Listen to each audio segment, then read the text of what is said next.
First of all, congratulations on the win. What did you feel like was different about your group tonight? They stuck with it. I thought we had great energy at the start. And then Zach's so special. It's crazy. Ryan and I had Zach when he was 18 in Minnesota, and to see where he's at now, he's such a unique, special offensive player. But I thought the guys stuck with it. There wasn't second-guessing the fact that we're going to stay in single coverage when he got hot. You got to stay with things and be consistent with them and hope that in the 48 minutes it's going to work out for you in the end. So that was great to see. And honestly, my favorite part about the whole game was Nikola continued to pass the ball to the open man. And if we want to win big games down the stretch, and if we're lucky enough to be in big games at the end of April and May and whatever, you have to trust your teammates. Those guys have to take those shots, trust they can make them. And you saw a lot of guys tonight make really big shots at key times. Michael's shot was enormous, Aaron's shot, and obviously Jalen in the third quarter. So it was just good to see the confidence to shoot the open shot and not bleed the shot clock and make Nikola take a 18-foot fadeaway all the time. So it was good to see. Do you feel like the scoring burden is kind of worn on Nikola recently? I don't really think anything wears on him, honestly. He's just the most mentally tough person I've ever been around in sports. So tonight he just feels it and plays the game that's given to him. And 3 people are going to guard me. Somebody's open, probably 2. So I love the consistency, and I think as he did that throughout the game in the second half, he found easy baskets, free throws, because now they're disjointed a little bit. There's a little less belief when you see Jalen make 3 straight threes. It's you start to feel like you have to deviate, and I didn't think we did tonight. So really good spirit with the guys, and by the way, good spirit with the guys is we lost 4 games in a row. That's why we needed a win. We're trying to make the playoffs. They got together and they got it done. On a personal level, just how nice does it feel to get a win in your first game in this role? Undefeated, it's great. No, I'll be honest. This group really cares about each other. They did 48 hours ago. They do now, and it's like I said before the game, just different roles. That's it. Everybody takes a little step up. Everybody's helping each other out like we always did. Just trying to accomplish something on that given night to win that given game. I know you don't mind though if you just throw this question out there, to do it in an environment that you grew up in front of the fans that your father coached. How did that make you feel? And this is your first, journey into this head coach. Right. Honestly, I think the cool part is when you grow up in it, this stuff. I don't know if it affects you less, but you've been around these environments so much. And this is one of the best crowds, always has been, one of the best fan bases, one of the best basketball towns in the league. So it's special to come here and win because it's an actual basketball venue.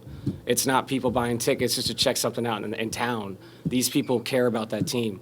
And that's unique. It really is. And it's one of those things where you feel it. Like when Keon made the 3 in the corner, the place exploded.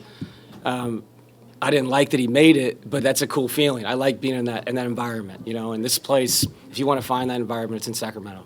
Coach, Nikola was particularly animated in most of the huddles. Was that part of the plan, or is he just wanted to take on a little more responsibility and trying to fire up the guys and drawing plays and all that stuff? We were trying to give them a little more leeway to let them communicate and talk first. So now that doesn't always go well, but it did tonight. And I talked about it before the game, but you have to be okay with criticism from your teammates. These are your brothers. Like, you guys are going through this journey together. They're not being personal with you. They're trying to accomplish a goal for that night. So if we can do that and it can be a positive going forward, that really helps when things get tough, them relying on one another, because then that bleeds onto the court and the communication gets better. You go from the timeout to the court. That's where you really see good things. So, yeah, there was a bunch of examples. Aaron was great. CB, unfortunately, I have him breaking the huddle now. I guess that's his new thing. I'm not sure if he's comfortable with it, but he stepped up, so that's his role now. One of the things that Jalen did, the second quarter and the fourth quarter, you subbed him in. Things had gotten chaotic for you guys. Yeah.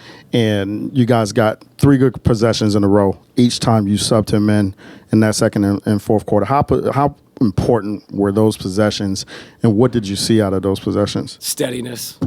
I mean, that is Jalen. Like, he's a steady kid. I think his biggest growth in the NBA is he is an old school point guard, the way he brings the ball up. And so everybody thinks they're going to pick him up. And it was effective when he first came in the league. And now he's found a way to navigate the ball up the floor in his style and allows us to run and execute sets because he's a really good screener. He's a really good catch and shoot guy. And he's got a good feel for just staying in his own lane. And when you have players as good as some of our guys are, if you can just do that, you can play. And you're right, there was a theme there. He did a really good job of taking care of the ball, getting us into our stuff, and like I said, being steady. David, you mentioned the word vibe. How would you describe the vibe tonight? You mentioned it pregame. Yeah, I like I said, I think it was a reaction to obviously what went on the last 30 hours. And like I said, I think competitive people don't want to lose 5 games in a row. So, you can look at it this way or that way, or they made a change and this happened. I don't really buy that. I think this is professional sports. And if you get used to losing, you shouldn't be in this. And I think that was a big part of it too. It was the emotion of what happened and the fact that, man, we've been embarrassing lately. We got to win a game. So it was cool to win in this environment, as you brought up. David, apologies if you got asked this pregame, as I missed your visit. But You missed out.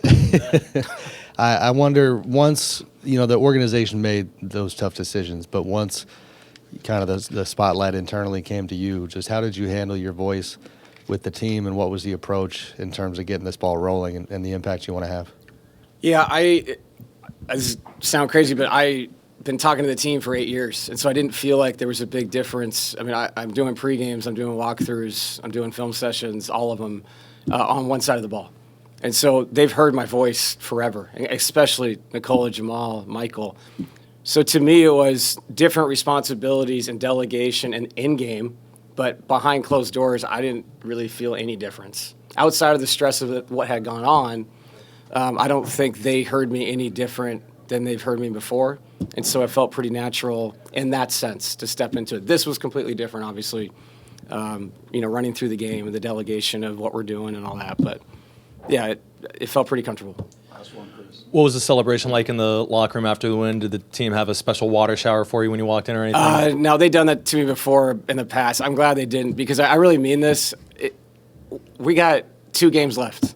So it's cool. I'm sure it's a fun story and everything, but that's not the story. The story is the Nuggets need to win, and we need to win Friday. And we got to bring it Friday. And we got to bring it Sunday. Me coaching the team tonight, what went on, you have to turn the page and you have to look at what's important. And what's important is us competing on Friday night. It's not about me or somebody else feeling better about themselves tonight or the teams, all that stuff. It's come together and let's do something cool and special with these last 2 games. Thank you.